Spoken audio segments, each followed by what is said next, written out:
Man does, right? Oh.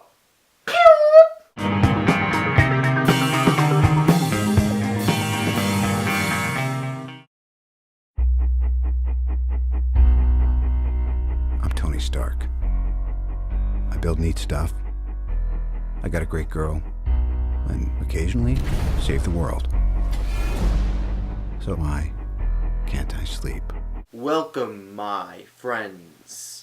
I am John Maffio, aka MaffmanJones. Welcome to MaffmanJones Movie Reviews. Today's featured movie is the highly anticipated film Iron Man 3, directed by newcomer, well, for Marvel Studios at least, Shane Black, and stars the one and only Robert Downey Jr., Gwyneth Paltrow, Don Cheadle, Ben Kingsley, and Guy Pearce. As the third installment in the Iron Man franchise, it serves more as a sequel to the Avengers than Iron Man 2, and that's warranted because Iron Man 2 is a hot mess. And just to get it out of the way, the original Iron Man is one of my favorite superhero movies of all time. But plot-wise, Tony Stark is experiencing inner demons ever since the Battle of New York, ever since he went into a wormhole into space to destroy intergalactic aliens, and it's messing with his head. And he has to find a way to deal with this mentality while also trying to save the day from a new terrorist, the Mandarin, who is also his arch nemesis in the comic books. There's plenty to discuss with this Iron Man film. It's been controversial because of a few things, which I won't spoil, but I will give my thoughts on them briefly and vaguely. Iron Man 3 is a strong improvement over Iron Man 2, and it doesn't quite get to Iron Man 1 status because Iron Man 1 was just a movie that just can't be touched. But I adored Iron Man 3 with a fiery passion. For what it was, a conclusion to the Iron Man trilogy, it does its job well, and everybody comes to play. Robert Downey Jr. embodies Tony Stark once again, and you definitely feel his role this time around because there's more Tony Stark than there is Iron Man. Iron Man is there when he needs to be, and most of the movie centers around Tony Stark and his ingenuity to get out of insurmountable situations. Gwyneth Paltrow finally gets to show more than just her good looks in this movie. She shows a lot of range. Don Cheadle, to say the least, becomes quite adept with the War Machine Iron Patriot Rhodes character, and he's a great compliment to Tony Stark. Ben Kingsley plays a menacing yet interesting Mandarin, and Guy Pearce plays a really awesome Killian.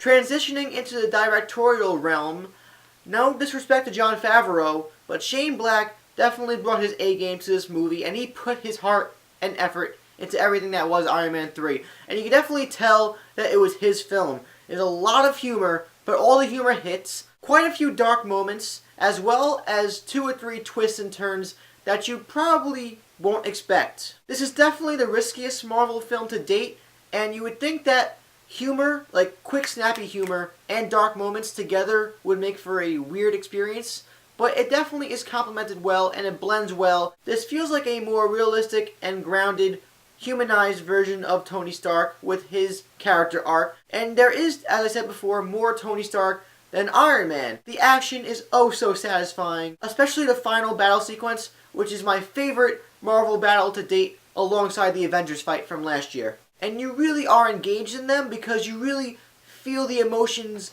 of what Tony Stark is going through as a character. And you have to root for him. Not that you wouldn't root for him because he's Robert Downey Jr., who wouldn't root for the guy. But the story really helps you get engaged. Everybody is talking about it, but there is one twist in this movie that is going to be very controversial for comic book fans and fanboys.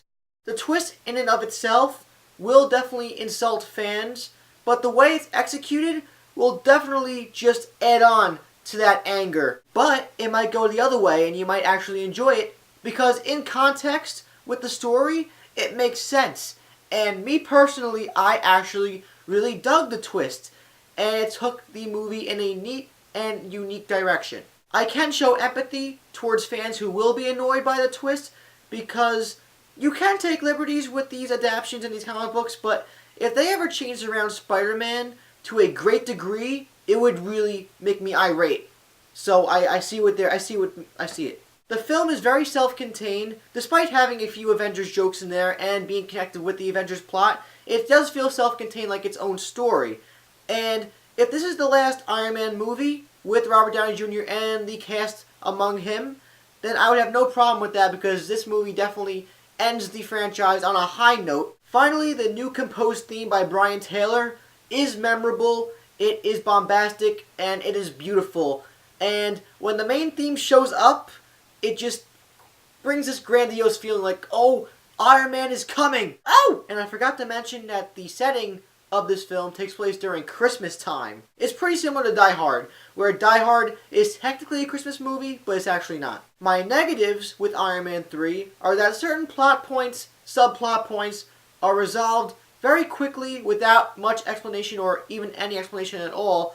And also, a couple side characters are extremely underdeveloped, so when something happens to them, you don't feel the impact. Man, thinking about this in this moment right now, if this is the last Robert Downey Jr. Iron Man movie, then we just witnessed the end of an era. But yeah, Iron Man 3 overall is a great conclusion to the Iron Man trilogy. Great characters, great solid direction and story, and just overall is a very fun, enthralling, and exhilarating experience. The only thing I have to say is that the twist might ruin the movie for you if you're a big comic book fan. But some of you might be able to roll with it, like I did. I'm going to give Iron Man 3 a very strong 4 out of 5 stars. It's a darn good movie. If you want to see Iron Man 3 or have already seen Iron Man 3 because the UK and other countries already have it, you lucky SOBs, please let me know anything about Iron Man 3 in the comments down below. Please subscribe to MaffmanJones, like this video, and check out my Facebook, Twitter, and Wheel of Fame accounts in the info box. I am John Maffio, aka MaffmanJones, and if Iron Man 3 is alluding to the rest of Phase 2 Marvel movies in terms of quality, then we are in for a hell of a next 2-3 years. I cannot wait. I am ecstatic. See you next time.